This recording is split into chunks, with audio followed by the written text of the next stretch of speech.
Help me! I'm okay! I'm okay! Let's have it. Let's have it. Oh no! Move 1.5. For what? Tiny 2.5. It is smoky, boy. What be this? What be this? Jesus. Hey!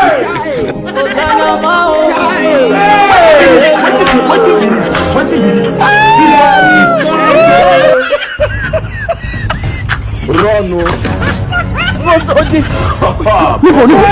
Listen happen. And you hear voices, you dey cry. You dey rush your children up and down. What's happen? The last poison I put for the chicken. When I keep for my house, never chop up. My children don't go chop the chicken. Now they are dead. You don't come to that poison for inside house. Me your last born, not chop am.